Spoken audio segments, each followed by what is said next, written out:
ஆடவர் உலகம் வேட்டியில் உதயம். உதயம் வேட்டிகள் ஷர்ட்டுகள்.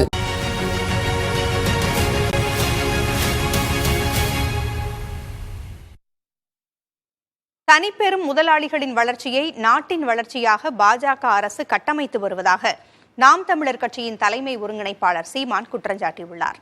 மயிலாடுதுறையில் நடைபெற்ற கட்சி பொதுக்கூட்டத்தில் அவர் பேசியதை பேச்சு பேட்டி அரசியல் பகுதியில் பார்க்கலாம்.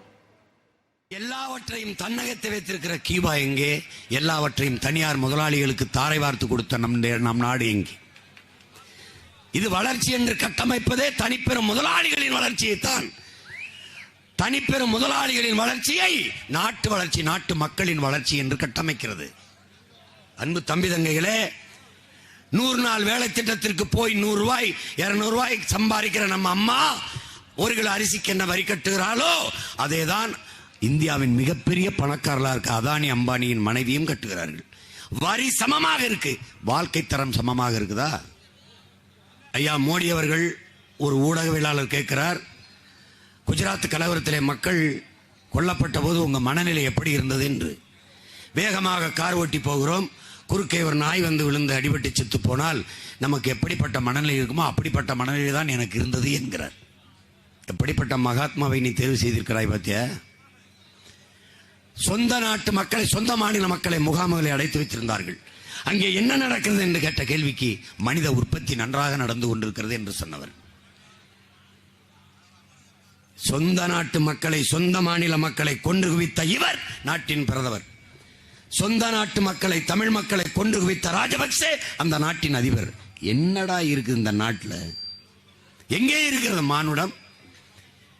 எங்கே இருக்கிறது மனித நேயம்? எங்கே இருக்கிறது? அந்த கட்சியில் பாரதிய ஜனதா மறுபடி இப்போது உன் முன்னே மணிப்பூர் கலவரம் திட்டமிட்டு நிகழ்த்தப்பட்ட கலவரம். அந்த கலவரம் ஏன் நடந்தது? அதற்காக ஒரு வருத்தம். பல ஆயிரக்கணக்கான மக்கள் கொல்லப்பட்டார்கள். காட்சி இன்றும் நம் கண் முன்னே விரியும் வளையலை தட்டினால் 2 பெண்கள் நிர்வாணப்படுத்தப்பட்டு உடையற்ற உலோடு நடக்க வைத்து அவர்களை வன்புணர்வு செய்து தீ வச்சு கொளுத்துனது உயிரோடு. இந்த மனநிலையை நீ எப்படி பார்க்கிறாய்? அதனால்தான் இவர்கள் மானுட குலத்தின் எதிரி என்று சொல்றோம். காங்கிரஸ் என் இனத்தின் வரலாற்று பகைவன், பாரதிய ஜனதா மனித குலத்தின் பகைவன். இந்தியா அதிகமா ஏற்றுமதி செய்கிற கறி எது, பொருள் எது? மாட்டுக்கறி. ஆண்டு ஒன்றுக்கு 24 லட்சம் டன் ஏற்றுமதி செய்யுது. உலகத்திலே அதிகமா மாட்டுக்கறி ஏற்றுமதி செய்கிற நாடு இந்தியா. ஆனால் மாடு எங்கள் தெய்வம். நீ மாட்டுக்கறி சாப்பிட்டா கொன்னுவிடும், ஆனால் ஊரானுக்கு ஊட்டிவிடும். இது நம்முடைய கொள்கை கோட்பாடு.